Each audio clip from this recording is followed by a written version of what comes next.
She was blonde, petite, and smiling in nearly every photograph.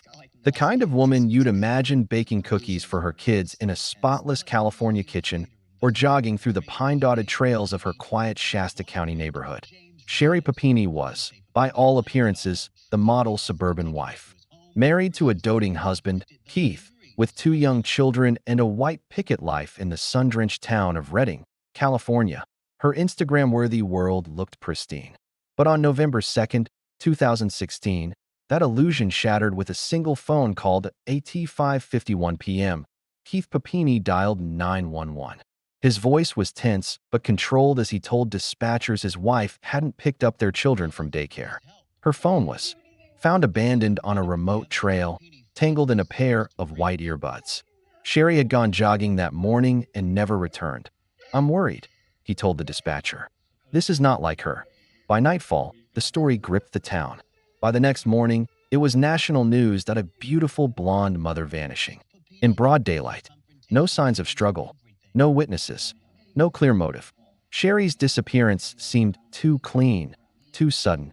And that's exactly what made it terrifying. As days turned into weeks, the mystery deepened. There were no ransom notes, no credible sightings. Flyers went up in supermarkets. Facebook posts flooded timelines. And Keith appeared on TV, eyes bloodshot, pleading for his wife's safe return. "Bring her home," he said. "Please." Then, 22 days later, on Thanksgiving morning, Sherri Papini reappeared, emaciated, bruised, her long blonde hair hacked off, a chain wrapped around her waist, and a tale so horrifying it shocked even seasoned investigators. She had been kidnapped, she claimed, by 2 Hispanic women. They kept her locked in a room, beat her, starved her, branded her like cattle. But somehow, she had escaped. The country rejoiced. A miracle return. A family reunited. But beneath the surface of this miraculous homecoming, the seams of Sherri's story were already starting to fray, because not everything added up, and what would slowly come to light over the next 5 years through forensic evidence, GPS tracking, interviews, and a single discarded bag of trash would expose one of the most elaborate, unthinkable hoaxes in recent memory. This is the story of how Sherri Papini vanished into her own lie. There was something almost storybook about Sherri Grafe's early life, at least on the surface. Born in 1982 in Northern California, she grew up among the quiet, sun-drenched hills of Shasta County, a place dotted with oak trees, modest homes, and tight-knit communities that moved to the rhythm of small-town American life. Her family lived just outside of Redding, in a neighborhood where front doors were left unlocked and children still rode bikes past sunset. Sherri was described by classmates as bubbly, blonde and bright, and always eager for attention, sometimes too eager. She had a smile that lingered a little longer than necessary, a voice that rose a little higher when she needed something, and a charm that seemed rehearsed even in grade school. Teachers noted her as spirited but dramatic, a girl who seemed to live slightly outside of the truth. Not quite a liar, just someone who preferred fantasy to fact. She once told friends at recess that her family was famous in Germany, that she spoke fluent French, and that she was part Native American, none of which was true, but in the context of childhood, these stories were harmless. As she entered her teenage years, the stories grew bolder. She told classmates her parents were abusive, that she'd been targeted by gangs, that she was stalked by strangers. Friends remember feeling concerned at first, but gradually began to distance themselves. Her tales, they said, always made her the victim and the center of attention. By 20, Sherri had a reputation in town, not for partying or wild behavior, but for being what some quietly called manipulative. Others were less kind. She dated a few local boys, none lasting long, and eventually married a man named David Dreyfus in 2006. The marriage didn't last. They divorced in less than 2 years. But Sherri didn't stay single for long. In 2009, she reconnected with an old flame, Keith Papini. Keith was the opposite of drama. Clean-cut, mild-mannered, and reliable. Keith worked in Best Buy management and had known Sherri since high school. They reconnected on Facebook, sparks reignited, and before Now her long, ex-husband they were says planning a wedding. Sherri is Keith writing was two smitten. children's He books. described During a Sherri as court-supervised beautiful, visit with her two kind, children, and Sherri fiercely was loyal. overheard saying, He said she "Do brought you know what an excitement into author his is? life. Mommy's Friends also an wondered author now. quietly if She's Keith writing had two any books." idea what he was getting into. They married in 2009, moved into a tidy home in Reading, and began what seemed like a picture-perfect life. Sherri posted photos of their date nights, hikes, and holiday traditions. They had 2 children in quick succession, a boy and a girl, and Sherri became a full-time stay-at-home mom. She doted on her kids. She decorated for every season. She handmade their Halloween costumes and packed school lunches with handwritten notes to the outside world. Sherri was thriving. But behind closed doors, Keith began to notice cracks. Sherri's mood swings could be sudden and severe. One moment, she was affectionate and playful, the next cold and accusatory.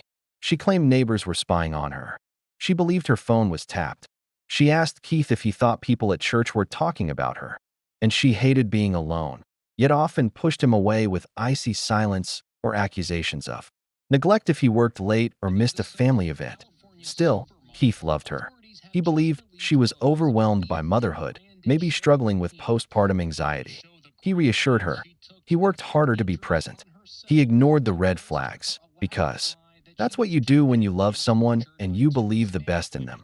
But Sherri wasn't just spiraling privately. In 2015, she began reaching out to ex-boyfriends, one of whom she hadn't seen in over a decade. He lived in Southern California. She messaged him on Facebook. At first, it was innocent, catching up, reminiscing. Then came the claims. She told him Keith was abusive, that she was trapped, that she needed to get away but had no support. He was confused. The Sherri he remembered was fiery and bold, not fragile and desperate. Still, he replied. He offered sympathy. He offered an ear. What he didn't know was that Sherri was planting seeds. That it was 1 year later, on November 2nd, 2016, that everything exploded. That morning, Sherri sent her kids off to daycare and told Keith she was going for a run near their neighborhood, on a trail lined with pine trees and golden grasslands. It was a clear, crisp California morning. Nothing unusual, but by 5 p.m., daycare called. Sherri hadn't shown up. No calls, no messages. No one could reach her. Keith panicked that he raced home, checked the house, then used the Find My iPhone app to locate her phone. It pinged near the junction of Sunrise Drive and Old Oregon Trail, along her usual jogging route. When he arrived, his heart dropped. There it was, her iPhone, lying neatly on the ground with a pair of white Apple earbuds. A few strands of blonde hair were tangled around the cord. No blood, no signs of a struggle, just a phone, like it had been placed there carefully. He dialed 911. Police arrived quickly. Search teams fanned out across the area. Dogs were brought in. Helicopters hovered over the hills. Local volunteers combed the woods for any trace of her. The case exploded online within hours. Friends launched a Find Sherri Papini Facebook page. A $50,000 reward was offered by an anonymous donor. The town was paralyzed with fear. A woman had vanished in broad daylight, beautiful, white, blonde, and young. It felt like something out of a made-for-TV movie. The narrative practically wrote itself. Strangers sent money. National news networks aired her story. Keith gave a tearful interview on Good Morning America, his voice breaking as he said, "I just want her home. I want my wife back." 3 weeks passed. Nothing. Then, at 4:30 a.m. on Thanksgiving Day, Sherri reappeared. She was found by a motorist off Interstate 5, roughly 150 miles south of Reading. She was emaciated, with bruises across her face and arms. Her hair had been roughly chopped. Her wrists were zip-tied. A chain was around her waist. She had a brand burned into her right shoulder. Police were stunned. Sherri told them she had been abducted by 2 Hispanic women in a dark SUV. They wore masks, spoke Spanish, and held her captive in a room where she was beaten, starved, and threatened. She said one woman was older, one younger. She described their accents, their tattoos, and even their perfume. She said she escaped when they left her unattended, that she ran for miles in the dark until she flagged down a driver, that she thought she was going to die, The world rejoiced. Her family cried tears of joy. Keith clutched her in the hospital and wept. Her children, too young to understand what had happened, clung to her arms. America breathed a collective sigh of relief. But for law enforcement, something didn't sit right. Her story had too many details, too much precision. Her wounds were oddly placed, symmetric, as if carefully inflicted. The brand looked medical. There was no sign she had been kept in unsanitary conditions. No signs of restraints. And the chain around her waist was so loosely attached, it could have slipped off with a tug. Still, they tread lightly. No one wanted to question the victim. But behind closed doors, the FBI had already begun pulling threads. And what they'd find, eventually, would change everything. Sherri's dramatic return was nothing short of cinematic. And in those first few hours, she was treated as a miracle survivor. Detectives kept their questions careful. Medical staff cataloged every injury. Her husband clung to her hand, as if letting go might make her disappear again.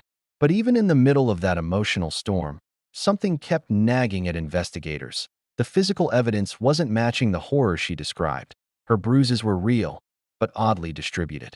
Her weight loss was significant, but not life-threatening. Her restraints were inconsistent, and the brand on her shoulder, while real, looked almost surgical. Still, they gave her space. The trauma, they reasoned, was fresh. Perhaps she'd offer more detail in time. But weeks passed, and when the FBI returned for follow-ups, Sherri clammed up. She insisted she didn't remember addresses, couldn't identify landmarks, and claimed her captors always kept her blindfolded. She described her abductors in detail, but couldn't explain why she had no defensive wounds, no infection, no drug traces in her blood. She refused a full interview and declined psychological evaluation. Her husband stood firmly by her side. He told the press that her silence was a trauma response. He believed everything. He defended everything. And he kept the spotlight burning, pushing for her story to be told. But then came the DNA.in the days after Sherri was found. The FBI had swabbed her clothing. On her underwear, they found male DNA, not Keith's. The profile didn't match anyone in Cody's at first. But in 2020, the case was handed off to a new federal task force. And that's when things cracked. They decided to run the DNA through a genealogy database. Within months, they had a match. The DNA belonged to James Reyes, a man living in Costa Mesa, California. He was an ex-boyfriend of Sherri's. A name no one had previously connected to her. A man with no criminal record. A quiet, unassuming security guard who lived with his elderly father. When agents knocked on James's door in 2020, he didn't run. He didn't lie. He opened the door and said, "I knew this day would come."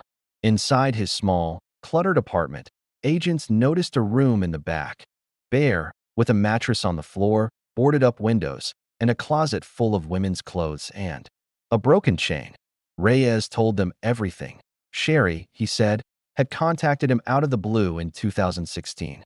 They had dated briefly in the early 2000s. She told him she was being abused by her husband and needed to escape. She asked for help. He agreed. Together, they planned it all. She told him when to pick her up. She left her phone and earbuds carefully on the jogging trail. She cut her own hair. She stayed in his apartment for over 3 weeks, never restrained, never harmed, never forced. He said she asked him to brand her, using a wood-burning tool from Hobby Lobby. He refused at first, but she insisted. She wanted to look injured. She told him exactly where to do it, gave him the design, and bit down on a rag while it happened. Reyes kept receipts, messages, even the tool that he showed agents the food he bought for her, organic snacks, her favorite, granola bars. He gave her his bed and slept on the floor. He said she never seemed scared, never tried to leave. They watched movies. She went for walks. Then, one day, she told him it was time. She asked him to drive her north, chain her loosely, and drop her near the highway where she could escape. He didn't argue. He just did it. He thought he was helping her. And when news broke that she'd been found, he waited. For 4 years, the FBI asked him why he kept quiet. "I loved her," he said simply. "I believed I was saving her." Back in Reading, agents brought their findings to the Papinis. He was shocked. Sherri denied everything. She called Reyes a liar. She claimed she had never willingly left her home. But the evidence was overwhelming. The DNA on her underwear, a burned tool with her skin cells, phone, records, texts, GPS history, a bag of Sherri's belongings found in Reyes's trash, including a prepaid cell phone, her granola wrappers, and handwritten notes about the plan. Sherri was cornered. In 2022, 6 years after her abduction, Sherri Papini was arrested and charged with making false statements to federal agents and mail fraud for collecting over $30,000 in victim compensation funds.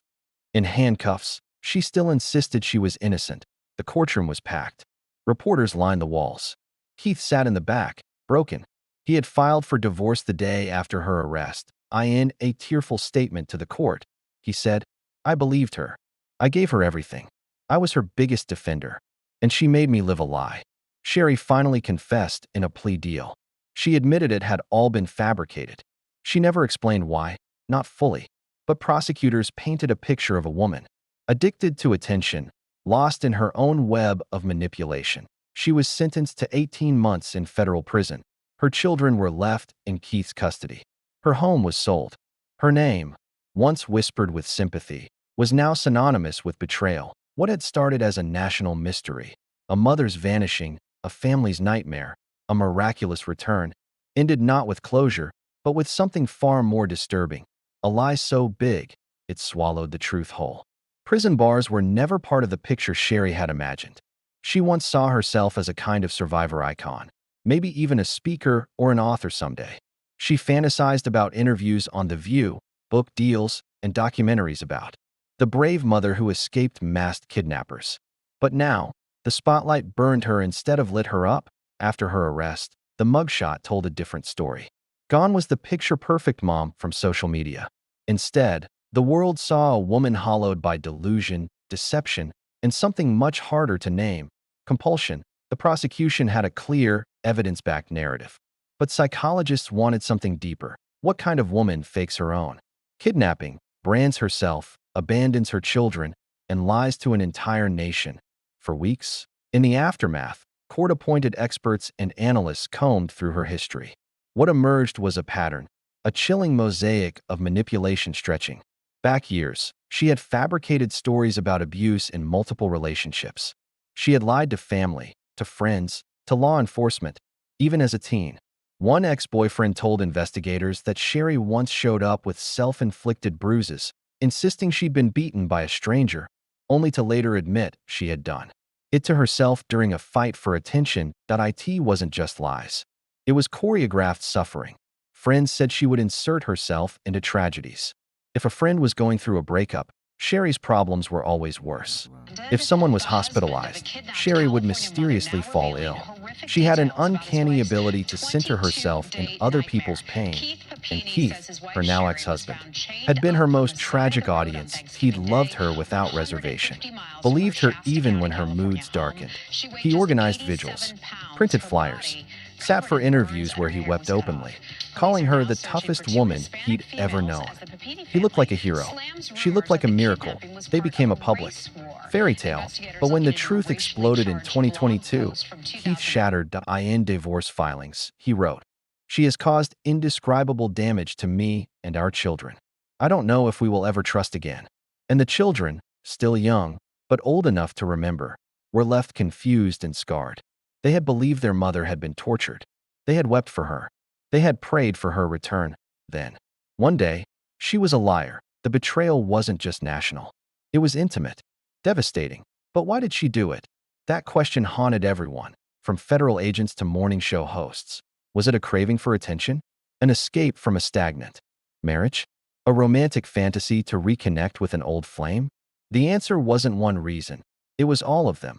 Court documents revealed that Sherri had become discontent in the months before her disappearance. She was restless, isolated. She had confided to multiple people that she felt invisible. In her marriage, that no one saw her anymore. She had also been watching documentaries about missing women. She read about Elizabeth Smart, J.C. Dugard, and she followed online forums where survivors were praised, revered, treated like heroes. She didn't just want to disappear. She wanted to come back as someone stronger, someone admired, someone worthy. The branding, the bruises, the cut hair, it was her script, her performance, her martyrdom. And James Reyes? He was just a prop in the act. A man still hung up on. A woman who had once been kind to him. He gave her his home, his bed, his silence, for years.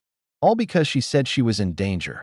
She manipulated him too. In letters uncovered by prosecutors, she wrote to him, "Someday people will know the truth about me. The real me. And you'll be proud." That day never came. Instead, she became a punchline. Late-night comedians skewered her. Internet memes exploded. People felt betrayed because they had believed her, because they had worried for her, because they wanted it to be true. Her story was a mirror, and what people saw in it was their own willingness to trust. In September 2022, Sherri Papini stood before a federal judge in Sacramento, dressed in beige prison scrubs, her hair pulled back tightly, her posture defiant, but trembling. "I am sorry," she said. "I am deeply ashamed of my behavior." But the judge wasn't convinced. "You have stolen money, time, resources, and emotional energy from everyone around you," he said. "You fabricated trauma. You hurt real victims by making their stories harder to believe." He sentenced her to 18 months in prison, followed by 3 years of supervised release. She was also ordered to pay $300,000 in restitution, including funds to the California Victim Compensation Board and the Social Security Administration. She was taken into custody. Immediately. In the months that followed, Sherri kept a low profile. Her lawyer released a brief statement that she was undergoing counseling. Her name disappeared from headlines. Her Instagram accounts were deleted. And the Papini home, once the epicenter of prayers and vigils, was sold quietly and without ceremony. Keith and the children moved away, and James Reyes returned to his quiet life in Costa Mesa, never speaking to reporters again. But the damage remained. In the wake of the hoax, law enforcement agencies noted an uptick in public skepticism toward real missing persons cases. Victim advocates said they had to fight harder to be believed. Newsrooms became more cautious. And somewhere in that debris field was a sobering truth. Sherri Papini hadn't just lied. She had poisoned the well of trust. And when trust breaks, it rarely heals cleanly. The headlines didn't let her go easily. Gone girl in real life. Mom who lied to the world. America's most selfish kidnapping. For weeks after her sentencing, Sherri Papini's name was etched into every corner of the internet. Her face, a carefully curated combination of makeup and martyrdom from before the hoax, now became an avatar for lies wrapped in blonde ambition. People didn't just want to forget her. They wanted her punished. The public reaction was volcanic. Victims of real abductions wrote op-eds, furious that Sherri's fantasy had been taken seriously while their cries were overlooked. Advocates for missing children worried that future alerts might be ignored.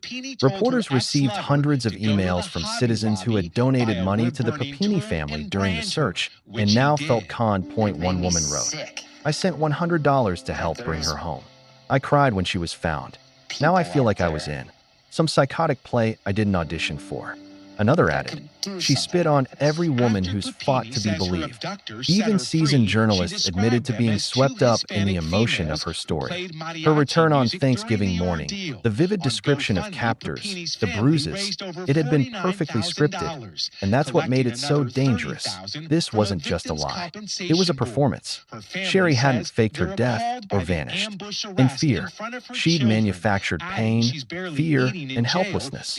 All the emotions people instinctively want to fix, support, and shield. She didn't manipulate logic.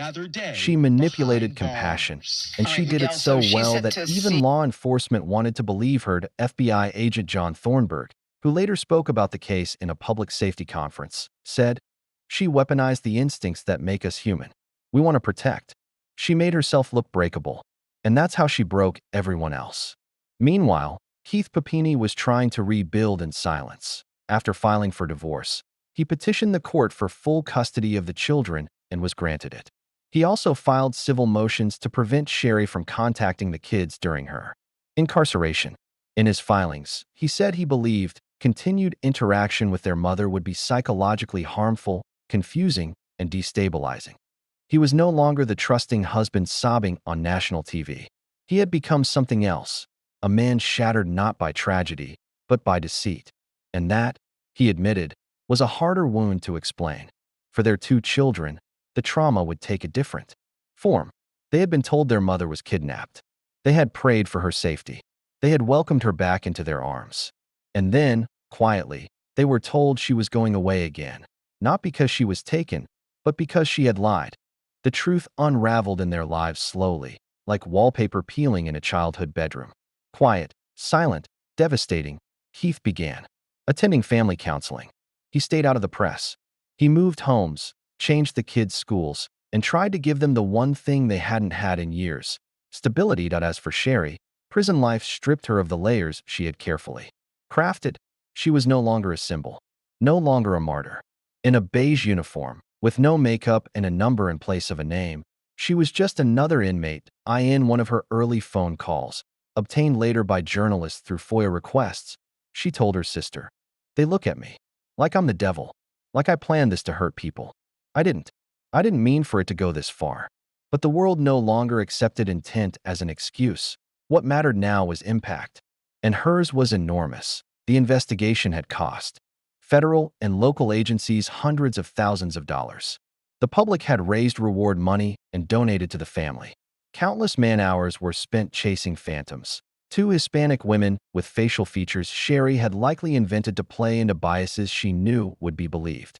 That detail, in particular, infuriated civil rights groups. She hadn't just lied.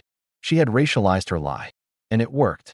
That, perhaps, was the darkest truth of all. In 2023, nearly a year into her sentence, Sherri issued a written apology through her attorney.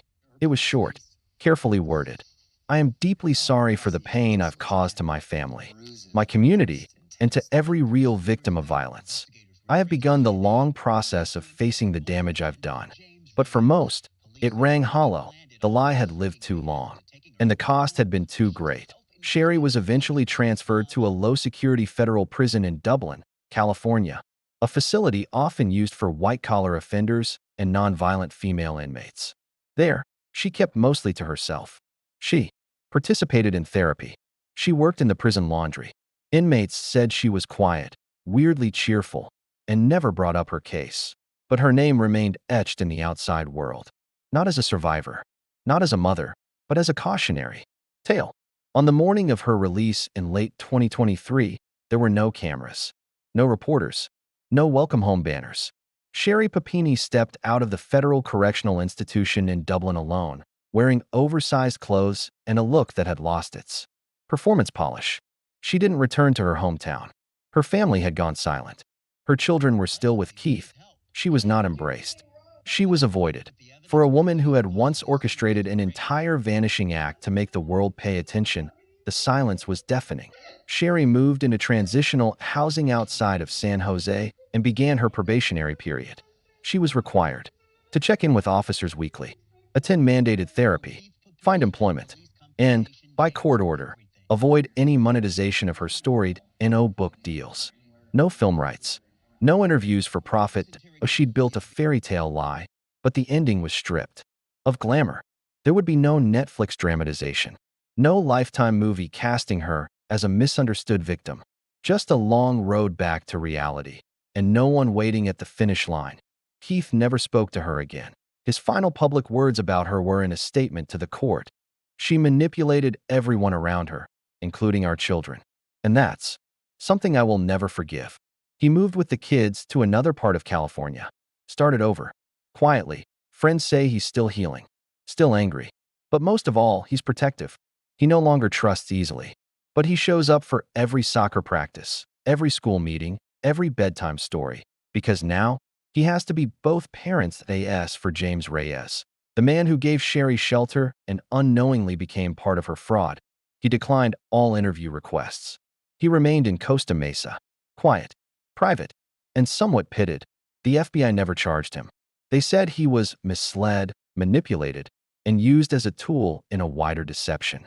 He cooperated fully, handed over every shred of evidence, and never once asked for anything in return. The last time anyone saw him publicly was in a grocery store parking lot.